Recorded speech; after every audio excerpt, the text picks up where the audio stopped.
or this guy. Oh, this is one of my personal favorites. This is called the giant rhubarb. This is one of the most highest found plants, large plants, flowering plants in the world. You will get this till altitudes of 18, 19,000 feet. And the photo again does not do justice to it. It is almost of my height when fully grown.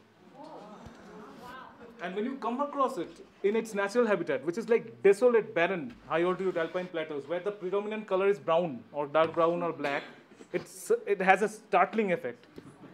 That same thing happened to me when I came across this on a remote high altitude trek in Arunachal 5 years back. I stood like in front of this for like almost 15-20 minutes. These things like leaf-like, pyramid-like things that you see, these are actually not the flower. These are the leaves or bract leaves that protect the flower inside. The actual flower is inside in a stalk. These are the leaves that are protecting. And because it grows at such altitudes where UV radiation is also one of the factors, these leaves also provide very satisfactory UV radiation protection to for the stalk inside.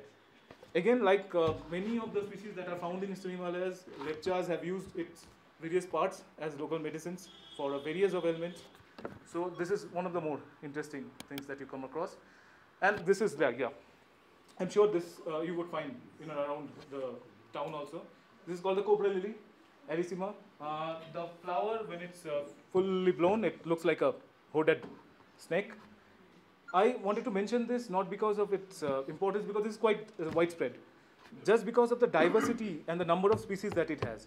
I have come across species of this genus called Erythema from altitude starting at 4,500 feet till 16,000 feet. And it ranges from small creeping herbs like this to towering shrubs. So in an area, in a small, like let's say half a square kilometer, you might get to see 10 to 15 species, different species of this. This has again been poorly studied. People have not again tried to find out what is the reason behind this astounding diversity. But this is again used as a local medicine, and this is particularly favorite of black bears because of its root. Yeah, last but not the least, we come to something which is valued like gold in the remote high altitudes, in Tibet, Ladakh, and also the higher plateaus of Eastern Himalayas. This is called caterpillar fungus. Many of you must have heard about it.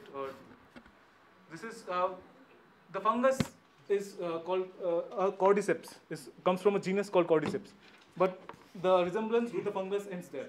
The body that you see is of a caterpillar. What it does is that this fungus infects the caterpillar stage of this moth, which is called the ghost moth, for some obvious reasons. And after a while, this starts growing inside the caterpillar's body. And when it's fully matured, this hyphae or the fruit body bursts from the caterpillar and it comes out. The caterpillar is half dead when it starts growing and totally fully knocked out after it bursts out. So, and this stage is the most coveted one. People go on exploration. The local people go on explorations. They stay away from their home for months. They pack everything. They go to those remote altitude plateaus. And they have, what we've heard in North Sikkim is that they've got an interesting method of spotting this, because this is found in the high altitude grasslands. And if you don't know where to look, it would be obviously like a needle in a haystack. And in this case, you cannot burn the hay also. So what you do is that you lie down on the ground and you try to spot movement. In the last leg of the growth of the fungus, when the caterpillar is still alive, obviously it feels uneasy, something bursting out of your brain. So it becomes very restless, and with the result that the entire fruit body moves. So they try to spot that movement, keeping their eye at the ground level. And then after that they collect it, they come back, they sold it to the middleman, sell it to the middleman at throwaway prices. The middleman goes back and sells it to the higher level. And then afterwards it finds its home in China at prices which are very, very high. But what has happened after, with generations of collecting and extracting is that this has become endangered also, like many of the species that I've shown you.